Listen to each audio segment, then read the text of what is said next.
Hi, and welcome to another episode of Conversation with a Chef. I'm Jo Ritty, and I love sharing with you the conversations I get to have with talented and passionate chefs. It's the backstory, if you will, to the food they're putting up. I begin today by acknowledging the Wurundjeri Woiwurrung people of the Kulin Nation, traditional custodians of the unceded land where this conversation takes place, and I pay my respects to their elders past, present and emerging. Raph Rashid and I last spoke in 2020 when he was making Mean Cuisine on YouTube and finding clever ways to keep people entertained at home. This time he's in the middle of something just as playful, but much more public, the greatest of them all, a winter school holiday project with Melbourne Food and Wine Festival that sends him into shopping centres across Melbourne to create free, centre-inspired doughnuts.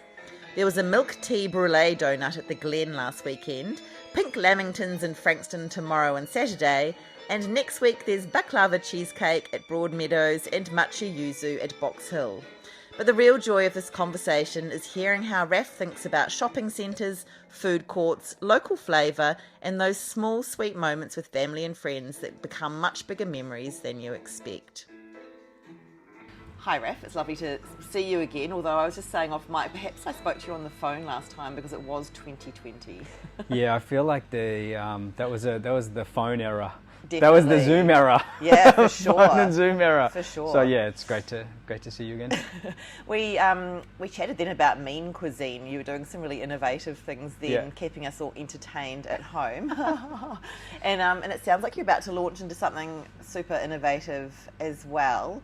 Yep. The greatest of them all. I have to be careful how I say that. Like, you've got to space it out, don't you? Yeah, you need to be, greatest of them all. Yeah. yeah. Otherwise it's greatest of them all. Yeah, that's it. Yeah, but greatest of them all. Yeah. So I guess I guess it rolls off the tongue pretty good. But we didn't really call our food, our shopping centres malls. It's quite an American adaptation. So I guess it rolls with where we're at, but yeah. Oh, we got some coffee and tea coming. That's so nice. Thank you. Thank you so much. So greatest of them all. I mean, this is the third year that we have rolled it out. I guess across every year is like 4 or 5 centres. Yeah. And yeah, it's like fun in the winter holidays. For sure. There's a lot going on with it. I was looking at, so you've got different shopping centres and different flavours of donut and different collaborators. Yeah, I like to make it as hard as I possibly can. Yeah. So each centre, I reach out to someone that I know knows the centre, and we'll just go and hang out at the centre, basically, and see, go walk the food courts, have a look around, kind of just feel what the centre's all about. And then, I'll just be hanging out with, like every year I meet someone new there every year. And yeah, we just go through what's happening at each particular centre is quite different. Yeah. And then, there's just unlimited flavours. So then I just try to navigate that into something that I think will resonate with my guest. Yeah. And then the people who come down on the day. So it's a weekend thing? Yeah, weekend. Well, tomorrow we're actually in Frankston. Oh. And so Friday, Saturday in Frankston. And then last weekend was the Glen shopping centre. Yeah, right, yeah. Which, the Glen shopping centre, the fresh produce, the Asian grocer there is, you cannot find a better grocer. Like, it has everything. It's actually overwhelming how much stuff they have there. So, like, I went in there last week and I was like, I got paralysis. I was like, what do I need? And then I just picked up like a lemongrass and some ginger. And then the next day I was like, okay, can you just buy like some stuff that you need? So, and then I go looking and then I, find some obscure like fish powder like that I can put on something. They've just got everything. Yeah, so, that's right. Yeah, and then then next weekend is Box Hill Central. Yes. And Broadmeadows Central? Broadmeadows Central, yeah. the weekend after that? No, No, that's the same- Thursday, Friday, Saturday, Sunday. Oh my So, goodness. Yeah. Whoa. You do like a challenge. So last weekend at the Glen, what was the donut there? So we made a milk tea custard, and then we brûléed that. So donut with like a really strong kind of milk tea, like black tea. Infused that into some milk, made a custard, and then piped that in, and then put sugar all over the top and made a really nice brûlée. Did that in the center, so everyone could just get that nice crack. Yeah. Nice. So it was really lovely actually. So that came about because I think there's 20 tea shops at the Glen. Yeah. There's like all these levels of specialty tea, all over the place. The kids are drinking tea, boba tea. I really like. There's a cafe there called D1, which is like a Hong Kong style breakfast sort of place. So they have a half coffee, half tea drink. Yeah, and then they have the pineapple bun there as well. Wow. And so I met Alice there, who has a business, Miss Trixie Bakes. I think that's her handle. Yep. And so got to show her around, and had some tea, and then I was like, I think this would be great if we could explore this donut. So making sure that it's interesting, but not going so obscure that a kid doesn't like it, right. Because 1,200 donuts, that's a lot of donuts, Yeah. So I tried to have something that's good for all age groups. So there's a lovely photo that someone sent me last week, which was a kid with his mum and his grandparents. They were just sitting there, and they all had one donut, and they'd spun the wheel, because we give away a lot of like in-store vouchers. Okay. Yeah, so there's lots of things you can go and do around the centre. So if you spin the wheel, you'll win a prize of some value. That's fun. And then then you get a donut, and you can sit down, have a so moment. you're giving away the donuts? Yeah, all the donuts are free. Wow. Did you say 1,200? Yeah, 1,200, 600 a day. And we make them all by hand. I'm like, Are you crazy? Slightly. So how long does it take to make that amount of donuts by hand? So we'll make the dough. So for tomorrow's donuts, dough would have gone on. It's already resting. It's probably on its second proof right now. That then gets knocked back, goes into the fridge. That will come out. I think that'll come out at about 3 a.m. Mm-hmm. Well, then. When you say that will come out, yeah, so it'll come out of the fridge. Yeah, who's taking it out? Not me tomorrow, but the crew. So there's like 3 of us in the donut kitchen. Okay. So they'll pop it out of the fridge. Then we cut them all by hand. Like, we're just such a small little donut shop, but we still do everything. Amazing. So we cut them all by hand, and then we'll prove those up. They'll get fried off. So probably to be in Frankston by 10. By 10, we will leave here by 8:30. So donut production will probably start around 2:30. So it takes a while. Yeah, because you've got all the glazing. What's the flavour for Frankston? So tomorrow is the pink lamington. Oh, yes. Yeah, plus jam, which is controversial. And then I'm going to finish it with some, like, spray cream. That's the sound. Nice. So, yeah. What's controversial about jam? Well, some people don't like jam in their lamingtons. Oh, lamingtons, yeah. But then donuts and jam. Exactly. It's perfect. Oh, yeah. It's perfect. So, like a strawberry icing and some raspberry jam. So, those two. Delicious. And then coconut and cream. I think that one will really... I like... I actually grew up in Frankston. So that was my shopping centre.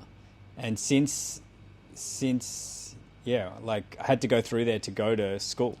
So every afternoon you're like, that's where you're hanging out. Yeah. Riding your skateboard through there. And the Frankston Centre Bayside is actually, it really is the hub of the whole town. So, yeah. We just drove through there the other day. I feel like there's a lot going on in Frankston now, and that huge hospital, I bet there'd be a lot of people coming out of that for some donuts. Yeah. There's just, I don't know, it's a colourful place. Yeah. Like, it's changed, but it's always near the, it's near the sea. You have to go through there to get to the peninsula. It's a great place to stop. I don't know. It's like I've always had a connection there. My mum still lives in the area, so yeah. That's cool. And yeah, it's good. Who did you work with on that one? That was Danny Venn. Oh yeah. Yeah, so Danny lives. She lives in Frankston actually. Okay. Yeah. Perfect. So no brainer. I was like, okay, show me where we're going. So yeah, she's such, and she loves the lollies. So we went to the lolly shop. So yeah, she's got kids. She knows what it's all about. So, and she's a great cook. So, Yes, yeah, that's right. That's cool. And then next week, what's happening? Next week we go to Box Hill Central. I think that's the Saturday and Sunday. So on the Thursday, Friday, we go to Broadmeadows. Broadmeadows, meeting up with a friend called Dub Eats. He's notoriously making videos where you can go to a strip or like a little suburb and you can spend $20 for lunch and you can have a whole bunch of different stuff. So he's got a great audience, and I met him out there because I think he's pretty local as well. And yeah, just went through the centre and we came up with there's just there's some nut shops at Broadmeadows Central, and sometimes you don't think about fresh produce at shopping centres. But at Broadmeadows, there's an amazing grocer, especially for Middle Eastern foods. So I think there's 4 different origins of pistachios just there in this one shop. There's Turkish, there's Iranian, there's American. Potentially they have some Australian as well. So it's like, oh, cool, you can almost do a pistachio flight here. And then there's there's all this, there's always lots of baklava out there. Yeah. So I guess, yeah, just what are flavors that people like in this area, So, I love baklava as well. So I was like, let's get that into a donut, and then let's bring some. How do you get that into a donut? So I made it's actually filled with a cheesecake, and then on the top, made a nut mix, made a paste as well. Orange and rose kind of paste, not quite the syrup, but just something to put all the nuts onto. Then I made some some phyllo, so I'll dress that when I get out there. So I'll put those on, and then I'll give it another hit of syrup on top. So yeah, so it's baklava-esque, Yeah. Wow, it sounds delicious. Yeah, Intense. it's intense. And the funny thing is, I actually did this one last year in Roxburgh Park. We did a tiny little activation out there. That's also part of the vicinity group. And I've had people, I've got maybe 2 people all year. They're like, "When's that donut coming back?" And I'm like, "I don't know. We'll bring it back." It's like you end up that. That's really sweet. You know, when you serve something to someone and then they it's in their mind that they really want to follow it up to see when they can have that experience again. So it's interesting. I spoke about that with a chef at the weekend down in Queenscliff, and he was saying about how in any kind of art form and it's there and it's lasting. You can admire it, except for food, whereas the pleasure is in the destroying of it, because that's when you enjoy it. But then we talked about how the ephemeral nature of those things means that it can be really lasting. For some people, that food memory they've always got that. They think that donut that we had with all of those flavours that reminded me of, I don't know, my family or things that I love, that can stay with people forever. It's pretty amazing. Yeah, I think that's the most powerful thing, especially when we think about foods that are of a comforting nature. For sure. So I remember, as a kid, more memorable to me were the trips to, the fish and chip shop on a Friday night for however many years that was, than one like very, very expensive meal, Yep. So I was like, okay, cool. I can, that psychology I carry with me, and I try to make these experiences at the mall or at my food truck or wherever you go memorable. So when I see parents with their kids, or like or their grandparents, it's like that's a really special time. So if you can have this donut which puts you in a which gives you pleasure, and you have the people around you that you love, and you can walk around the shopping center and have a look around, great. Yeah, it's good. That's right. It's a good recipe for relaxing and also finding comfort and enjoying the people you're with. Yeah. And then to round it out, Box Hill, I imagine there's a lot of flavours going on in Box Hill. Box Hill is the most elite food court of all time. Where do you start? It's crazy. I mean, I always start at I always start at Rainbow Chicken. There's a place there called Rainbow Chicken. So there's I always get the cumin lamb skewers there, and then generally I get the beef tendon as well. They grill it over charcoal, like in this, and they're firing away.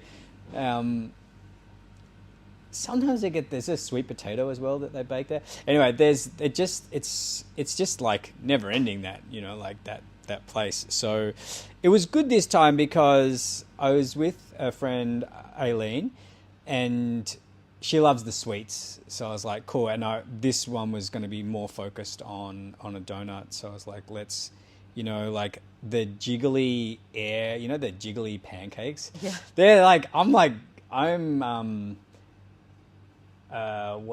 am I going to say? I am like intimidated by those. I'm like, I'm like sitting down. I'm like, this thing is like too big for me. So it was great to get around with someone, and she calls me Unk. Chopped Unk. And I was like, yeah, whatever. So like, yeah, having a young, Gen Z person pulling me up all the time is my favorite. That's my favorite pastime. I always said that if I wasn't embarrassing my kids, I wasn't doing my job. Yeah. So I feel like I'm doing my job by embarrassing Aileen, so that's good. But she, she picked out these a few. Oh, we got some pancakes together. What else did we get? Probably, I think we got some mochis, some like. She loves matcha though, so I was like, great. I'm down with matcha, but I really like it balanced with something like quite tangy. So I've made this matcha yuzu donut. Yeah. So the two colors also really pop, and then that with the donut, just a sugar donut, is awesome. But yeah, Box Hill is just like. It's unreal, like especially I really like the way that the train and the buses converge there. Yes. So it's part of the train station. Yeah. And then it's kind of like an organised mayhem. It's really a city in itself. Yeah, yeah. You can see it against the horizon as well. And you're like, what's that over there? It's Box Hill. Yeah. So I really love that. And I don't know, it's cool. There's just the centre as well, like just being in there. It feels like just feels like a real comfortable sort of area. So I like it there. And yeah. I was thinking about the whole mall/shopping centre situation, and the fact that, you've got such a cult following. So who was this for? Was it more for foodie Instagrammers? But it sounds like, talking to you, it really is about the community themselves. Yeah, it's for the it's for the people who come down. Yeah. Every week they go there. And to be able to just do something, it's kind of like I feel like I do it with them, because if no one likes the donut, then I haven't really explored, enough. So yeah, I'm so happy. Like last week, the donut just went crazy. Like it was just like, I know they're free, but they're, you still like, we're still discerning about what we eat, right? So yeah, it's yum, and yeah, it's for everyone. Yeah. That's always been, that's always how I've approached all of this since before we even had Instagram. Yes. I was like, this burger's for anyone who wants to come down. Yeah. Like it's not for this particular niche or anything. It's just like, Yeah. And it sounds like it's a fun thing to be part of. People just want to be, I think people love being part of something as well. Oh, totally. Like, line up, have a chat to your, whoever you're rolling with for the day. Yeah. Spin the wheel, have a bit of fun. It's awesome. Yeah, it's great. And tell me about the Melbourne Food and Wine Festival, the involvement with them on this project. Yeah, so I guess it's like 3.5 years ago they came to me, and I mean I've always worked with them on festival or to some degree, and they just had this idea. I feel like the connection between Melbourne Food and Wine really is the authority on food in Melbourne, like, or one of. Yeah. And so I feel like the connection between the centres and them is really about just like, not like the centre's food's already legitimized, as far as I'm concerned, especially with places like Rainbow Chicken and like places like that, like that. But when you bring in Melbourne Food and Wine and then bring in another lens, so like mine or my guests, then it really just hopefully just broadens the spectrum of people that can go, oh yeah, like, oh, I remember Raph went there and he did this, and now let's go and have a look. And that I feel like that is, it's good to just, it's good to have the Melbourne Food and Wine helping to champion the whole project. So yeah, does that answer? It does, yeah, absolutely. great. No, Yeah, that's so right. I like that, and it's a lot of things these days they're kind of like a lot of things are pay to play. So a lot of the information that we get has been paid for, whether it's an influencer or whether it's your word of mouth. So we do need to be discerning about where we go and how we spend our time. So for me, the mall is a really easy place to go with your friends and family and check it out. That's So right. some people came down last week. They're like, hey, we were meeting our parents. We wanted to meet our parents. They live actually in Glen Waverley. We thought we'd come and see you at the same time. I was like, great, perfect, job done, So Yeah. I think that that's really cool. So yeah. And I think these moments of happiness, of like delicious donuts and being out with amongst the people in a fun time, it's, we need that at the moment. We really do. Like, everything's expensive, like, so if we can just have a moment where we're not thinking too much about that, have something, have a nice sweet treat during the day, sit down with your friends and family, and enjoy yourself. That's good. That's it. Yeah, that's it. that is it, actually. So it's not much deeper than that, but on the flavors, hopefully there's something there that you will enjoy that speaks to the area and the people. Yeah. Perfect. Thanks, Raph. Ah, no problem. All the best. Yeah, for sure. Thank you so much for listening to this episode of Conversation with a Chef with Raph Rashid of Beatbox Kitchen, Taco Truck and All Day Donuts, talking about his lovely project, The Greatest of Them All. You can check out all the goodness on Instagram at Raph Rashid, that's RAPHRASHID. And if you'd like to hear more stories from other chefs, I'm also on Instagram at Conversation with a Chef. You can read this chat online at www.conversationwithachef.com, and of course you can follow me on Apple and Spotify podcasts. I would absolutely love it if you told a friend about my chats. I still think it's the best way to get these delicious stories out into the world. Once again, thank you so much for listening. Have a great day and bon appétit.